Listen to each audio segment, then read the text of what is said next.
Welcome to రాజనీతి. ఉమ్మడి ఆంధ్రప్రదేశ్ రాష్ట్రం విడిపోయి 10 ఏళ్ళు పైన అయింది. కానీ చాలామంది ఆంధ్ర రాయలసీమ ప్రాంత నాయకులు హైదరాబాద్తో అనుబంధాన్ని తెంచుకోలేకపోతున్నారు. అది వైసీపీ వాళ్ళైనా టీడీపీ వాళ్ళైనా అందరూ అదే రూట్లో ఉన్నారు. వాళ్ళ ఆస్తులు, వ్యాపారాలు, నివాసాలు చాలామందికి అక్కడే ఉన్నాయి, హైదరాబాద్లోనే. అయితే అంతవరకు పరిమితం అయితే పర్లేదు, కానీ హైదరాబాద్ కేంద్రంగా దందాలు, సెటిల్మెంట్లు చేస్తున్నారన్న ఆరోపణలు వస్తున్నాయి. ఆంధ్రప్రదేశ్ మంత్రివర్గంలో ఒక కీలకమైన మంత్రి హైదరాబాద్ కేంద్రంగా సెటిల్మెంట్లు చేస్తున్నారు, దందాలు చేస్తున్నారు. తన శాఖకు సంబంధించి ఆంధ్రప్రదేశ్ విషయాలే కాకుండా తెలంగాణలో సెటిల్మెంట్ల మీద కూడా దృష్టి పెట్టి తెలంగాణలో కూడా ఒక బ్యాచ్ని ఏర్పాటు చేసుకొని హడావుడి చేస్తున్నారని తెలంగాణ ప్రభుత్వం ఆంధ్రప్రదేశ్ ముఖ్యమంత్రి చంద్రబాబు నాయుడు గారికి సమాచారం ఇచ్చింది. ఆ మంత్రి గారిని కంట్రోల్ చేసుకోమని చంద్రబాబు గారికి సూచించింది. ఆంధ్రజ్యోతి పత్రికలో దీనికి సంబంధించి బ్యానర్ ఐటమ్ కూడా రాశారు, బ్యానర్ కథనాన్ని రాశారు. వాళ్ళు అందులో మంత్రి గారి పేరుని మెన్షన్ చేయకపోయినా ఇండైరెక్ట్గా వాళ్ళు చెప్పిన దాన్ని బట్టి కాసంత రాజకీయ పరిజ్ఞానం ఉన్న వాళ్ళకి ఎవరికైనా కూడా ఆ మంత్రి అనగాని సత్యప్రసాద్ అని, రెవెన్యూ మంత్రి అని అందరికీ అర్థమవుతుంది. ఎందుకంటే వాళ్ళు చాలా హింట్లు ఇచ్చారు. అందులో తన శాఖకు సంబంధించి చాలా వ్యవహారాలు హైదరాబాద్లోనే సెటిల్ చేస్తున్నారనేది కొద్ది రోజులుగా ఆయన మీద ఆరోపణలు ఉన్నాయి. అందరినీ డార్లింగ్ అని పిలిచేది కూడా ఆయనే. అలాగే గురునానక్ కాలనీ విజయవాడలో ఆఫీస్ ఉంది కూడా సత్యప్రసాద్ గారికి. అంటే చాలామందికి ఉన్నాయి, బట్ ఇవన్నీ కూడా కోఇన్సిడెన్స్ అనమాట. యాక్చువల్గా సత్యప్రసాద్ గారు ఫస్ట్ టైం మంత్రి అయ్యారు. ఆయన అంతకుముందు ఎమ్మెల్యేగా రేపల్లి నుంచి గెలుపొందున్నారు.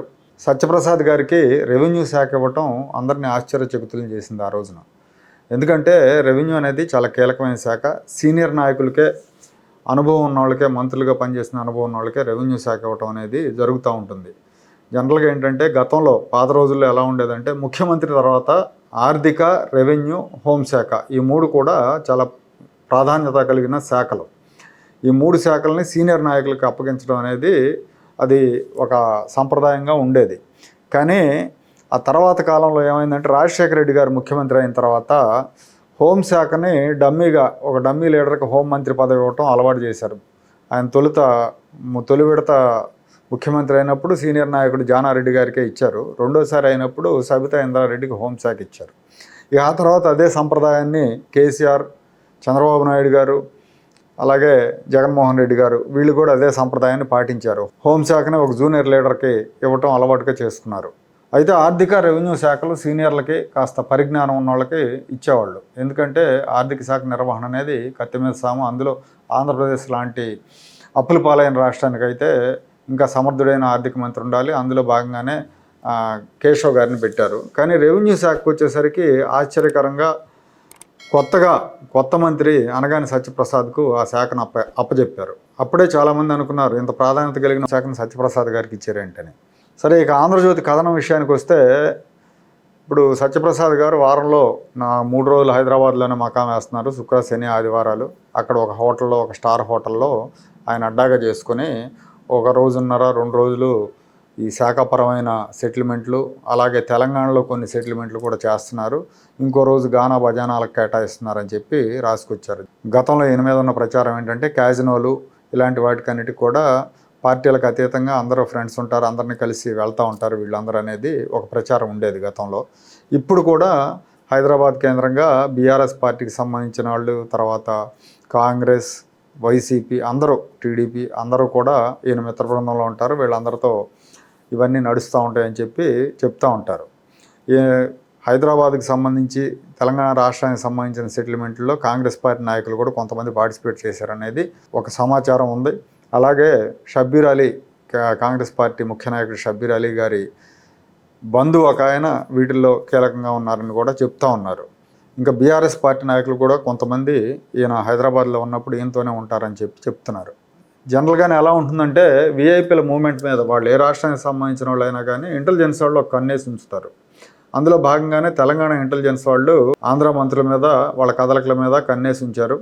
సో వాళ్ళ ఎంక్వైరీలో ఇక్కడ దందాలు చేస్తున్నారు ఈ మంత్రి గారు అని చెప్పి తేలింది. అందులో ఆంధ్ర వ్యవహారాలే కాకుండా తెలంగాణ వ్యవహారాలు కూడా ఉండటంతో వాళ్ళు ఆంధ్ర ముఖ్యమంత్రి చంద్రబాబు గారికి సమాచారం ఇచ్చారు. ఈ వ్యవహారాలన్నీ కూడా కొంత హద్దు మీరుతున్నాయి, మీ మంత్రి గారిని జాగ్రత్తగా ఉండమని చెప్పండి అని సమాచారం ఇచ్చారు. దీన్నే ఆంధ్రజ్యోతిలో ప్రచురించారు. ఆధారాల సహితంగా సమాచారం ఇచ్చిన తర్వాత మరి ఇప్పుడు ముఖ్యమంత్రి చంద్రబాబు నాయుడు గారు ఏం చేస్తారనేది చూడాలి. యాక్చువల్గా చంద్రబాబు నాయుడు గారు గత సంప్రదాయానికి భిన్నంగా ఈసారి చాలామంది కొత్త వారికి మంత్రి పదవులు ఇచ్చారు. మామూలుగా అయితే ఆయన సీనియారిటీకి పెద్దపీట వేస్తారు, కానీ చంద్రబాబు 4.0లో మాత్రం జూనియర్లు కూడా చాలామంది మంత్రి పదవులు దక్కించుకున్నారు. ఈ మంత్రివర్గంలో 5 మంత్రులు వైసీపీ నుంచి వచ్చిన వాళ్ళు ఉన్నారు.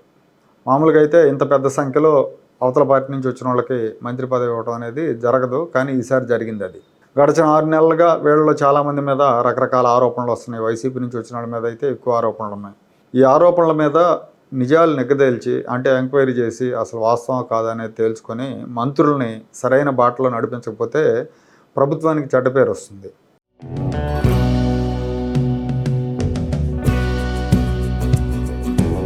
Like, share and subscribe to Rajaniti channel.